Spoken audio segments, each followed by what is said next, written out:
la loi est arrivée, bon, c'était la victoire, bien sûr. Donc le MLAC s'est dissous. Et il en a survécu différents groupes féministes, bon, qui se sont mis à s'entre-déchirer plus ou moins. Bon, enfin bref, j'ai quitté complètement tout ça. En fait, après, je me suis investie dans la libération de l'Algérie, je suis devenue pied rouge. Donc c'était un tout autre domaine de militantisme. Je ne suis revenue au planning que quand j'ai été à la retraite et qu'il rencontré quelqu'un qui m'a dit « mais au planning, ils n'ont pas de médecin, pourquoi tu n'y vas pas ?» que je suis allée au planning. Et c'était quand ce retour ? C'était dans les années 97-98 peut-être.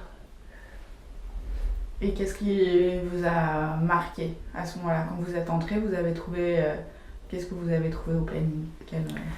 Alors j'ai trouvé toutes sortes de choses qui me plaisaient beaucoup. D'abord que les discussions étaient prises, les décisions étaient prises après discussion collective et en général pas d'autorité par personne, que on faisait avant, la pratique collective qui consistait à réunir les femmes avant de prescrire une contraception par exemple. On réunissait toutes les candidates, le médecin qui allait prescrire la contraception et l'animatrice planning, et il y avait une discussion pendant 1 heure où on s'efforçait de faire parler tout le monde, de savoir ce que réellement les femmes attendaient, de ne prescrire donc que une fois qu'elles seraient instruites autant que possible des avantages et des inconvénients de toutes les méthodes, qu'elles pourraient véritablement choisir en connaissance de cause, que ce ne serait pas le médecin qui dirait pour vous ce sera ceci parce que c'est ce qui est mieux adapté médicalement, parce qu'en réalité, même ce qui était le mieux adapté médicalement pouvait s'avérer tout à fait non adapté à une personne précise, bien sûr. Et que la seule chose adaptée, c'est la contraception que la personne elle-même avait choisie. Donc, ce qui tout autre était... c'était très intéressant et positif à mes yeux, bien sûr. Donc c'était de donner la capacité aux femmes de choisir, ou c'était aussi cette dimension collective La capacité aux femmes de choisir, bien sûr. Le collectif, j'ai toujours été à la fois pour et contre. Parce que, il est évident que dans le collectif, on peut aborder l'aspect politique de la situation et que, bien entendu, si on a tellement de problèmes avec des contraceptions non remboursées, etc., c'est assez politique. Et qu'il était tout à fait bon que tout le monde prenne conscience qu'il y avait beaucoup de politique qui régissaient nos vies, y compris intimes, et que ça ne pouvait se faire qu'en groupe.